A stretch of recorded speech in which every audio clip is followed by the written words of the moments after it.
Today, first I want to start out and I want to apologize for being late. I got caught up in traffic and thought, well, I can make it back by 12. Well, that didn't happen. So if my thoughts for today are where it's kind of like, where's our focus? Where, when we read the word, is it to, for as we read it, does it speak to us? And that's what I pray every time that I get on this. Hey, God, what are you speaking to me? And the reading today was so good. If you haven't listened to Elizabeth this morning, go on and listen to her because it is so good. You know, the thing is about the reading today, and what I get out of it is that what it speaks to me is, where's my heart? Where's my heart? Where's my focus? Where is it says, do what is good and run from evil. What does that exactly mean? What does that mean? So when we go into Revelations, he's talking to the church in Tyra. I'm going to pronounce it wrong, but it says, I know all the things you do. I've seen your love and your faith and your service and your patience, endurance. And I can see your constant improving of all things. You know what I'm thinking? But then they allowed us to, but you're permitting that woman, that Jezebel, calls herself a prophet, to lead my servants astray. Did you get in deception on what you were looking at? It says, when it talks about in the Old Testament, do what is good and run from that is evil. And I said, I pray, I said, God, I know that we can be deceived. I don't want to be deceived. The minute I think I can't be deceived, I would be deceived. And it's like, God, don't allow me to tolerate things that you hate. God, cause me to hate the things that you hate and to love the things that you love. And I thought about the script, the reading the day before that. And Elizabeth did an awesome job on it. But something that came to me when it was he began to address each nation. He says, like, the people of Gaza sinned again and again. Then he talks about the other nation sinned again and again. And the one thing that I got thinking about, who are you grouping with? Who's your circle of influence? What are you allowing to pour into your heart? And so I kind of felt like that yesterday's reading, of course, it just poured right into today's. And then we read about them not following the false teachers. So I wrote them over here over to the side. It says that we need that love and that faith and that service and patience, endurance, and don't allow the Jezebels that move out the things of God. Don't listen to false teachers. And then I will give you authority over all nations.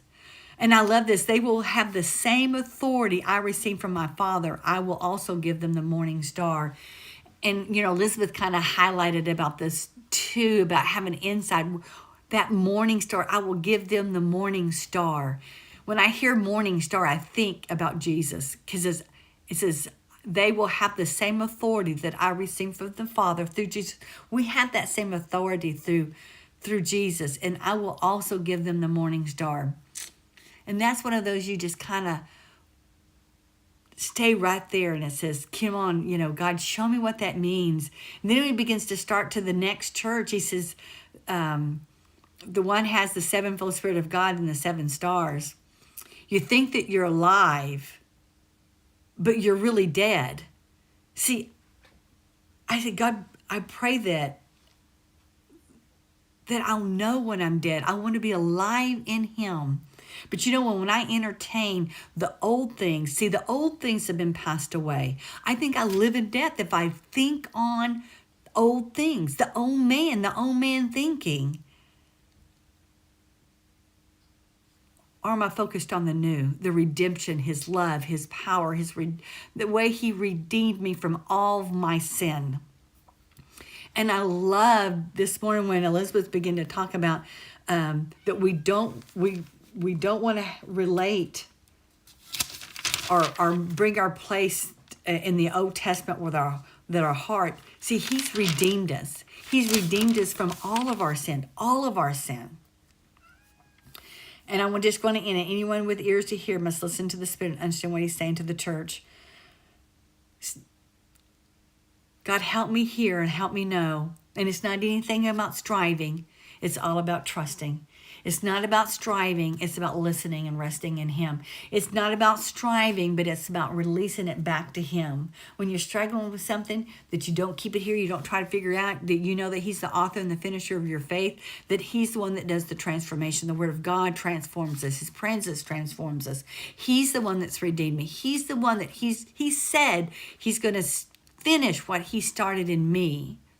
And so that I stop that striving and that I just stay in love with my first love. So I want to encourage everybody to stay in love with their first love and say, God, and I speak this as, God, quicken into me when I'm allowing things that should not be allowed. Or maybe that I'm carrying around something dead that's causing death in my life instead of life. And just want to say one thing about Psalms. And I wrote on my little comments is, the hopeless that cry out to the Lord will receive hope. They'll receive forgiveness, faith, and trust. Unfailing love is overflowing, and it's our redemption. And he speaks of that all through Psalms. Even though Psalms was small today, it was powerful. I pray that everybody has an awesome midweek.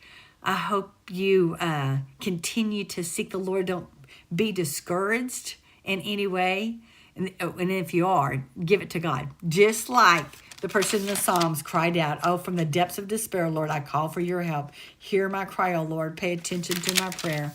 Never think that God doesn't hear.